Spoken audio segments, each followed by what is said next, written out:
So now we are on a side street, still in Centro Histórico. Give a quick little spin so you can see it's a nice quiet little side street, just residential area here.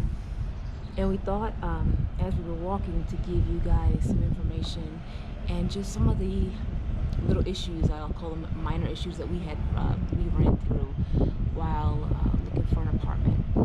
And what we've learned is that don't necessarily listen to other foreigners or other expats on social media when it comes to looking for a rental. We were doing that initially. We've been here now about a week and a half, would you say? Week and a half, close to 2 weeks. Yeah. We initially were told that do not look in particular areas such as Millennial, for example, Millennial, because it would be too far out. And funny enough, long story short, after 2 weeks, nearly 2 weeks of being here, we looking around all the time. Looking around at multiple areas. We dealt with many realtors and stuff like that, so it was just a lot going on. But over the period of time, we ended up going out that way. We met a guy. We loved it. We met a guy. Yeah, we loved it over there. We met a guy named Carlos. He actually could speak English and stuff, and he gave us a lot of advice, and he helped us out, and he actually recommended going to the area. Everybody was saying it was so far out, but actually it's only 10 minutes from Centro Histórico. It has tons of amenities, conveniences, everything, supermarkets, everything. If you want to be somewhere where you can walk conveniently and not have to worry about always having to pay for Uber, even though Uber is cheap, it does add up over time. That area is a prime area to be, in our opinion. Again, you have to really kind of evaluate what works for you. What works for you. We kind of had our list of things, and we have two very small dogs. We have a Yorkie and a Morkie.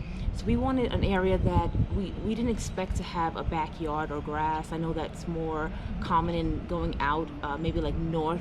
North of Querétaro, yes, Yurenquilla has a lot of homes with little yards and things like that. It's a bit more pricey, but if you like that suburb feel, or you want to have that USA feel in Mexico, if that's your thing, then that would be the way to go. Yeah. That wasn't what we were looking for, so no, that was a big X for us. But we've looked at areas such as Yurenquilla, we've looked at El Campañero, we've looked at Centro Histórico, which is where we are now. Centro Sur, over there in Centro Sur. Centro Sur, yes, which has a lot of high rises. It's still being built up, and now daily they're just throwing up these big towers and just expensive buildings with all the amenities, but you really need a car there. You really need a car.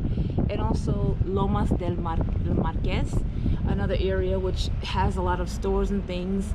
One area that we didn't care for, and we only saw a smidgen of it. We really can't speak on the whole area. Yeah. We hear a lot of students are there because of the university, but Tec del Monterrey. Yeah, we didn't care for that area as much.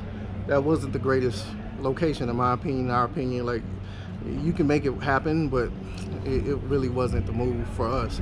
But yeah, we decided to go further out in Millennial and look, and we fell in love with Millennial. In my opinion, between Centro Histórico and Millennial, those two are my top spots.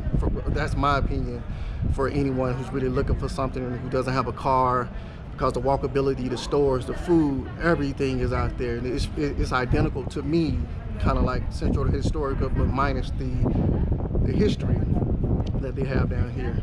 A lot more action going on down here, but keep in mind that if you're in Centro Histórico, you'll also find that there will always be a constant feel of tourism. So if you're not into that, which we don't really care for that on a regular day-to-day, we want to kind of just integrate with the general regular Mexican people.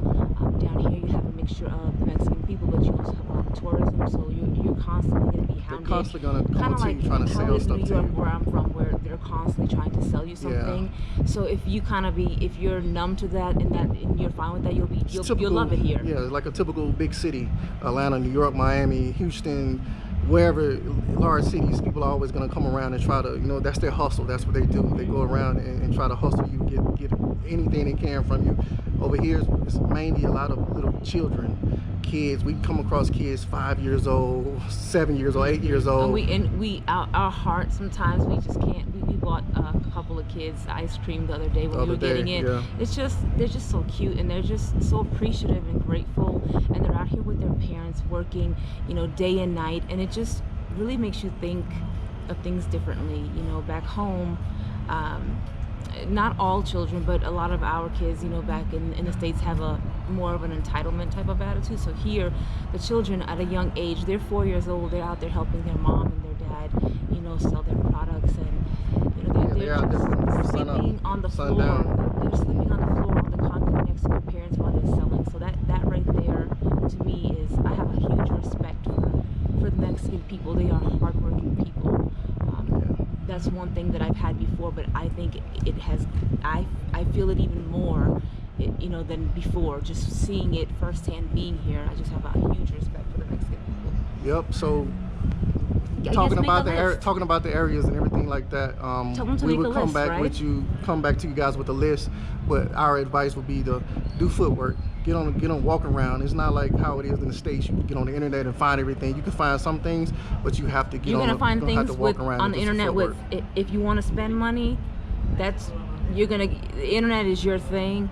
But if you really want to save money or find those special deals, when you see those signs like my husband showed you when he was doing a quick tour, and he showed you the Serenta, when you see those signs, even if it's a place that you figure, okay, this may be, you know, way too expensive for me, or this area is kind of questionable, call them, because what we've done, we've built other relationships which have led to other relationships which have led us to the apartment that we wanted. So we call and find out, okay, this apartment isn't for us, because our key things were, we had 2 dogs, we need at least a patch of grass somewhere in the neighborhood, we would have liked to have a washer, especially now with the pandemic.